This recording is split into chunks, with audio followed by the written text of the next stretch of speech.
Desa Lembah Sukma selalu diselimuti kabut tipis saat malam tiba, apalagi di malam Jumat. Penduduknya terbiasa menutup jendela lebih awal, menyalakan dupa, dan berdoa panjang sebelum tidur. Mereka tahu malam Jumat bukan malam biasa. Ada suara-suara aneh yang kerap terdengar dari hutan belakang desa. Suara tangisan, kadang jeritan melengking, yang membuat bulu kuduk berdiri meski jendela telah tertutup rapat. Legenda lama menyebutkan tentang seorang wanita yang mati mengenaskan puluhan tahun lalu. Namanya Ratna, seorang biduan cantik yang dibunuh dengan keji oleh kekasih gelapnya karena aib yang tak bisa ditanggung. Perutnya dirobek, janinnya diambil paksa, dan jasadnya dikubur tak wajar di balik pohon beringin tua. Sejak itu, suara tangisan perempuan hamil selalu terdengar di malam Jumat. Dan tiap kali ada yang penasaran atau mencoba mendekat ke arah suara, keesokan paginya mereka ditemukan membeku. Matanya terbuka lebar dan mulutnya menganga dalam teriakan bisu. Kisah itu dianggap dongeng oleh anak-anak muda desa, tapi tidak bagi Pak Lurah dan para sesepuh. Mereka tahu arwah Ratna yang kini menjelma menjadi sundel bolong masih gentayangan, menanti tumbal baru setiap malam Jumat, dan malam ini adalah malam Jumat. Angin malam berdesir kencang, membuat dedaunan bergetar seperti bisikan maut. Rino, seorang pemuda desa yang baru kembali dari kota, menatap pohon beringin di ujung kampung dengan rasa penasaran. Cuma mitos, gumamnya sambil menyalakan rokok. Ia baru saja tiba sore tadi dan langsung diteka-tekuti oleh ibunya soal larangan keluar malam, terutama malam Jumat. Namun, rasa penasarannya mengalahkan rasa takut. Sekitar pukul 11 malam, saat suara jangkrik bercampur lolongan anjing dari kejauhan, Rino nekat keluar rumah. Ia berjalan melewati pematang sawah menuju beringin besar yang berdiri di dekat pemakaman lama. Langkahnya pelan namun mantap. Tapi ketika mendekat, ia mendengar sesuatu. Bukan suara angin, bukan suara binatang, tangisan perempuan. Tangisan lirih, pelan, namun menyayat. Suara itu berasal dari balik pohon beringin. Rino berhenti. Rokoknya terjatuh, dadanya bergemuruh. "Siapa di sana?" teriaknya. Mencoba terdengar berani. Tak ada jawaban, hanya tangisan yang kini berubah menjadi isakan panjang, seperti seorang ibu kehilangan anak. Rino menelan ludah. Ia melangkah lebih dekat. Tiba-tiba, suara itu berubah menjadi jeritan melengking, menggetarkan udara malam. Rino terjatuh ke tanah, telinganya berdenging, matanya menatap sosok samar berbaju putih dengan rambut terurai menutupi wajah. Sosok itu berdiri membelakanginya, dan di punggungnya ada lubang menganga dipenuhi belatung. Rino gemetar. Matanya tak bisa lepas dari lubang besar di punggung sosok perempuan itu. Dagingnya tercabik, tulangnya terlihat, dan dari dalamnya menjulur rambut panjang kotor, seolah tumbuh dari dalam tubuh. Bau anyir menusuk hidungnya, membuatnya ingin muntah. Sosok itu perlahan berbalik. Wajahnya pucat, matanya hitam tanpa bola mata, dan bibirnya robek hingga ke pipi. Tapi yang paling mengerikan adalah senyumnya lebar, ganjil, dan menyimpan nestapa tak terjelaskan. Rino berusaha bangkit, tapi tubuhnya lemas. Suara jeritan itu kembali terdengar, namun kali ini langsung di telinganya. "Anakku, dikembalikan." "Jangan, aku bukan siapa-siapa," teriak Rino. Ia merangkak mundur, lalu berdiri dan berlari sekuat tenaga ke arah rumahnya. Tapi hutan seolah berubah. Jalan pulang menghilang dalam kabut tebal. Langkahnya terhenti ketika melihat sesuatu di tanah. Sebuah kain putih berlumuran darah, melilit sepotong tali pusar yang masih basah. Jantung Rino nyaris copot. Ia membalikkan badan dan sundel bolong itu berdiri tepat di belakangnya. Namun tiba-tiba, sebuah gonggongan anjing dan suara gamelan dari arah desa menggema. Sundel bolong itu menoleh, lalu menghilang dalam sekejap, menyisakan kabut dingin yang menggantung di udara. Rino pingsan di tempat, dengan mata terbuka dan mulut gemetar menyebut satu kata, tumbal. Pagi harinya, Rino ditemukan warga tergeletak tak sadarkan diri di dekat sawah. Tubuhnya dingin, bajunya kotor, dan matanya memandang kosong ke langit. Ibunya menangis histeris saat melihat anak semata wayangnya dipapah pulang dalam keadaan seperti itu. "Syukurlah masih hidup," ujar Pak Lurah dengan nada berat. Ia datang tidak lama setelah kabar menyebar. Wajahnya murung, sorot matanya menyimpan kekhawatiran yang dalam. Setelah Rino siuman, Pak Lurah duduk di samping tempat tidurnya. "Kamu lihat dia?" "Ya?" tanyanya pelan. Rino hanya mengangguk lemah, tangannya gemetar, dan matanya mulai berkaca-kaca. "Dia sudah menunggumu sejak kamu lahir," lanjut Pak Lurah. Suaranya semakin lirih. "Waktu itu, malam Jumat juga, ibumu hamil besar. Dan saat melahirkan, suara tangisan perempuan terdengar di luar rumah. Sesepuh bilang, itu sundel bolong, menuntut tumbal." Rino terdiam. Ia tak pernah diberitahu kisah ini. "Kami lakukan ritual penolakan malam itu, tapi itu cuma menunda, bukan membatalkan." Pak Lurah menghela napas berat. "Kau tak bisa lagi sembarangan keluar malam, apalagi malam Jumat. Dia sudah menandaimu." Rino menunduk. Tenggorokannya tercekat. Suara tangisan yang ia dengar semalam ternyata bukan untuk orang lain. Itu tangisan kehilangan. Dan sekarang ia tahu dialah yang dicari. Malam kembali turun dengan cepat. Langit mendung, bulan tertutup awan, dan angin berhembus membawa hawa dingin menusuk tulang. Di dalam rumah, Rino gelisah. Meski tubuhnya lelah, matanya tak bisa terpejam. Suara tangisan samar seperti terngiang kembali di telinganya. Ibunya meletakkan sesaji di pojok ruangan. Bunga 7 rupa, kemenyan, dan segelas air putih. "Jangan buka pintu, apapun yang terjadi," bisiknya lirih sebelum masuk kamar. Tengah malam tiba, tepat pukul 12. Ketukan terdengar di pintu depan. Awalnya pelan, lalu semakin keras. Rino membeku di ranjang. Jantungnya berdetak tak beraturan. Ia mencoba menutup telinga, tapi suara ketukan itu berubah menjadi garukan, seperti kuku yang panjang mencakar-cakar kayu. Lalu terdengar suara, "Rino, bukakan." Dingin sekali suara perempuan. Serak, putus-putus, tapi mengandung isak tangis yang memilukan. Rino menangis dalam diam. Ia tahu itu bukan manusia. Tiba-tiba, jendela di kamarnya terbuka sendiri. Angin dingin masuk, memadamkan lilin yang menyala. Rino melihat sesuatu berdiri di luar. Wanita berbaju putih, rambut terurai, wajahnya hancur, dan lubang menganga di punggungnya berdenyut seperti hidup. "Kau, milikku," bisiknya. Rino menjerit. Dalam sekejap, semua menjadi gelap.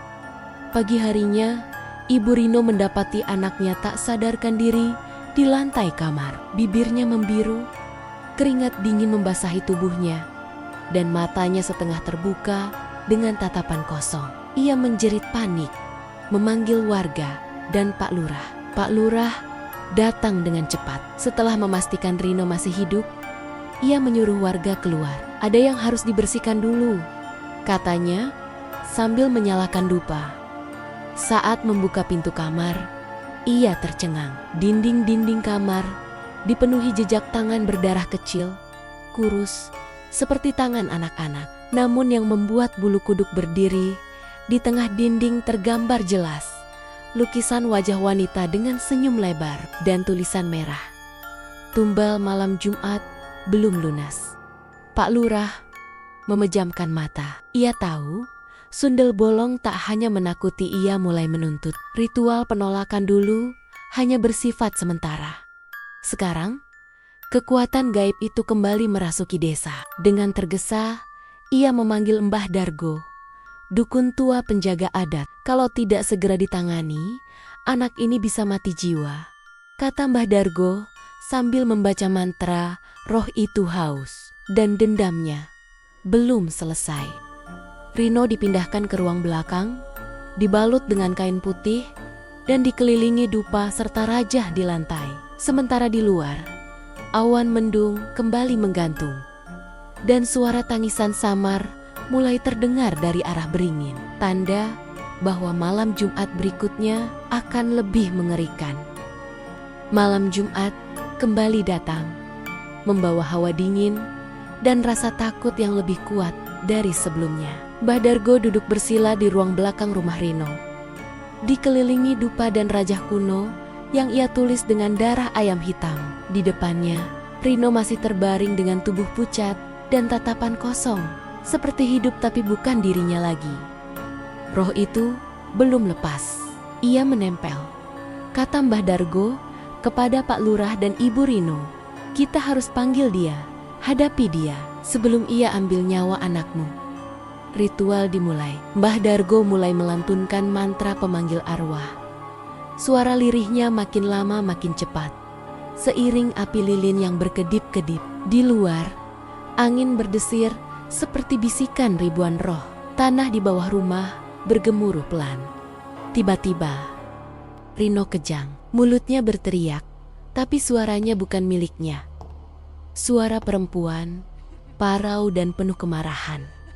Anakku, mana anakku? Lampu padam serentak. Dinding bergemuruh. Dari bayangan gelap muncul sosok sundel bolong, rambutnya menjuntai, wajahnya rusak parah dan perutnya bolong, kosong. Ia melayang di atas tubuh Rino. Kau janji akan kembalikan dia, jeritnya pada Mbah Dargo. Mbah Dargo tetap tenang. Ia menggenggam keris pusaka dan menyodorkannya ke arah sosok itu. Kalau kau ingin anakmu, tunjukkan makamu, bentak Mbah Dargo. Sosok sundel bolong terdiam, lalu menunjuk ke arah hutan tepat di balik beringin. Subuh masih jauh, namun langit lembah Sukma sudah kelam seperti malam tak berujung. Dipandu isyarat dari sosok sundel bolong, Mbah Dargo bersama Pak Lurah dan beberapa warga menuju pohon beringin tua di pinggir hutan. Tempat itu dulu dianggap angker. Bahkan burung pun enggan hinggap di sana. Di sini tempatnya, ujar Mbah Dargo sambil menancapkan keris ke tanah di bawah beringin. Tiba-tiba, angin berhenti berembus, udara menjadi pengap dan sunyi. Tanah di sekeliling pohon itu retak halus, dan dari celahnya muncul bau anyir darah dan bunga busuk. Dengan hati-hati, mereka mulai menggali. Baru sekitar 1 meter, cangkul menghantam sesuatu keras. Sebuah peti kayu lapuk muncul dari balik tanah. Peti itu dibuka perlahan. Di dalamnya, kerangka wanita lengkap dengan kain kebaya compang-camping. Namun yang mengejutkan, ada tulang bayi kecil memeluk tulang wanita itu. Semua terdiam. Pak Lurah berlutut. Ini Ratna dan anaknya, gumamnya. Air mata menetes dari mata Ibu Rino yang ikut menyaksikan. Kenapa tak dimakamkan dengan benar? Tanyanya. Dulu, mayatnya dibuang diam-diam, dianggap aib, jawab Pak Lurah pelan.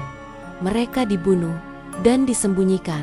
Mbah Dargo membakar kemenyan dan membaca doa pemakaman. Sosok sundel bolong muncul sekali lagi di balik kabut. Tapi kali ini, ia tersenyum pilu.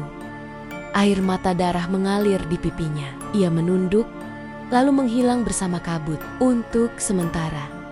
Setelah jasad Ratna dan bayinya dimakamkan dengan layak di pemakaman desa, suasana lembah Sukma terasa lebih ringan.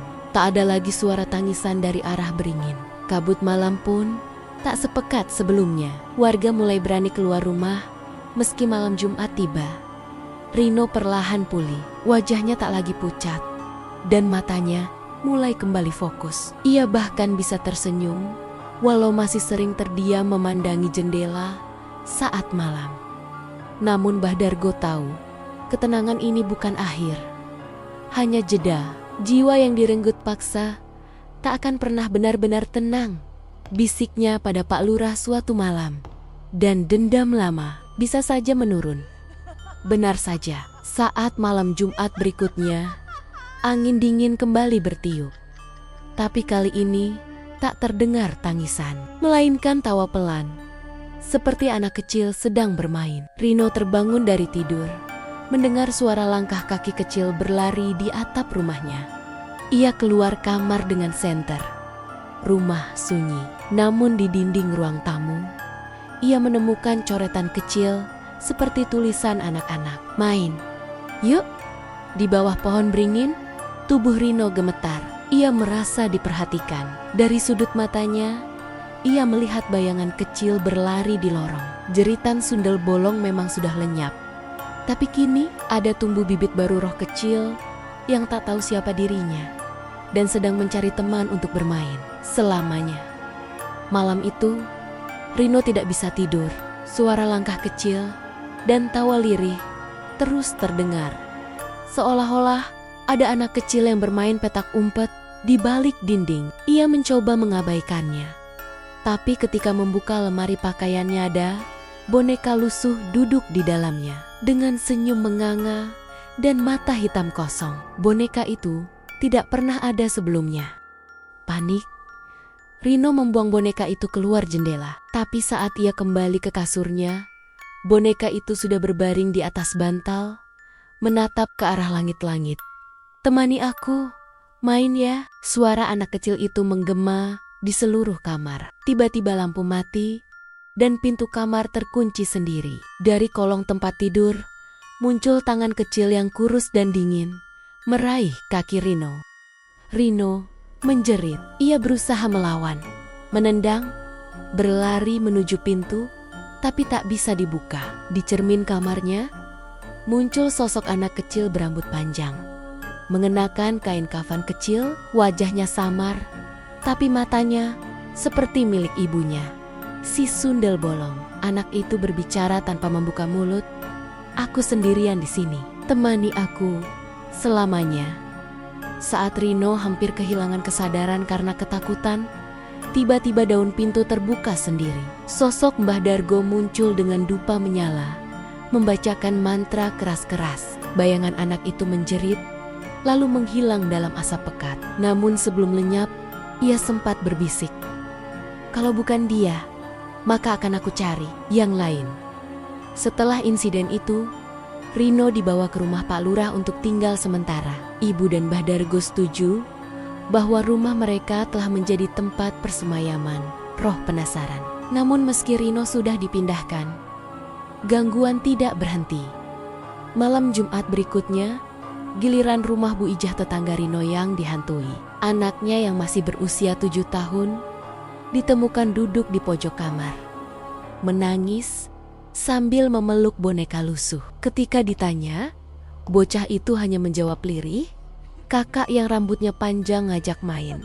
Pak Lurah dan Mbah Dargo langsung ke sana. Saat mereka masuk kamar, mereka melihat dinding dipenuhi gambar anak-anak, pohon beringin, rumah kosong, dan 3 sosok berdiri berdampingan, wanita berambut panjang, anak kecil, dan seorang lelaki dengan wajah kabur. Mbah Dargo menatap dalam-dalam. Roh anak itu belum tenang dan dia mulai menyeret jiwa lain bersamanya. Di tengah malam, angin kencang menerbangkan genteng rumah Bu Ijah. Dari luar, terdengar suara nyanyian anak-anak. Tapi bila didengarkan baik-baik, liriknya tidak seperti lagu anak biasa. Main, main, di bawah pohon, satu ikut, 2 tenggelam. Suara tawa mengiringi lagu itu, lalu hilang dalam hening. Pagi harinya, Bu Ijah menangis histeris. Anaknya menghilang, hanya meninggalkan boneka lusuh dan jejak kaki kecil yang menuju arah beringin dan berhenti di tengah kabut. Warga desa Lembah Sukma mulai resah. Anak-anak tidak lagi dibiarkan keluar rumah. Semua kegiatan malam dihentikan. Namun ketakutan itu tak bisa mencegah tragedi berikutnya. 3 malam Jumat berturut-turut, suara tawa anak kecil dan jeritan perempuan terdengar makin keras dari arah beringin. Mbah Dargo memutuskan melakukan pemanggilan terakhir, ritual paling berisiko. Kalau malam ini gagal, roh anak itu akan membawa lebih banyak jiwa, katanya pada Pak Lurah. Malam itu, di bawah cahaya bulan yang redup, warga berkumpul di sekitar pohon beringin. Rino, yang sudah mulai pulih, ikut serta. Ia merasa ada ikatan yang tak bisa dijelaskan antara dirinya dan roh anak itu. Ritual dimulai. Mbah Dargo menggambar lingkaran api dan menaburkan abu tulang. Dengan tanah leluhur, darah dan arwah, datanglah kau yang tak tenang. Biarkan kami pulangkan kau ke tempat asalmu, serunya. Kabut tiba-tiba turun tebal. Dari balik kabut, muncul anak kecil berkafan, menggandeng tangan ibunya sundel bolong itu. Wajah mereka penuh luka, tapi mata sang anak penuh duka. Kami hanya ingin tempat untuk pulang, lirih suara si anak. Mbah Dargo menjatuhkan kepala ke tanah. Kalau kau mau tenang, ambillah rohku, gantilah yang muda. Tapi sundel bolong menggeleng. Bukan balas dendam yang kami cari, tapi keadilan. Dengan itu, tanah di sekitar beringin terbelah. Cahaya putih menyinari mereka berdua. Dan perlahan, keduanya menghilang dalam damai. Sunyi, kabut lenyap, dan malam itu, untuk pertama kalinya, tidak ada jeritan. Sudah 2 bulan berlalu sejak malam pemanggilan terakhir di bawah pohon beringin. Desa Lembah Sukma kembali tenang. Tak ada lagi suara tangisan, tawa misterius, atau bau kemenyan terbakar di setiap rumah. Anak-anak bisa bermain lagi, dan warga tak lagi was-was saat malam Jumat tiba. Rino perlahan menjalani hidup normal. Ia lebih sering membantu ibunya di rumah dan terlihat lebih tenang. Namun sesekali, tatapannya kosong menembus jendela, seolah mendengar sesuatu yang tak bisa didengar orang lain. Mbah Dargo wafat 2 minggu setelah ritual itu. Wajahnya damai, bibirnya tersenyum kecil seolah tahu bahwa tugasnya sudah selesai. Di samping pusaranya, warga meletakkan boneka lusuh yang ditemukan terakhir di rumah Bu Ijah. Tak ada yang berani membuangnya. Namun, di malam Jumat keempat, Rino terbangun oleh suara ketukan pelan di jendela. Ia menahan napas. Suara itu diikuti bisikan sangat lirih. Sudah waktunya bermain lagi. Rino membuka jendela perlahan. Tak ada siapa-siapa, hanya angin malam dan pohon beringin di kejauhan. Daunnya bergoyang pelan, meski tak ada angin. Ketenangan telah datang, tapi tidak untuk selamanya. Di tempat seperti Lembah Sukma, arwah penasaran mungkin bisa dipulangkan, namun jeritan mereka selalu meninggalkan bekas.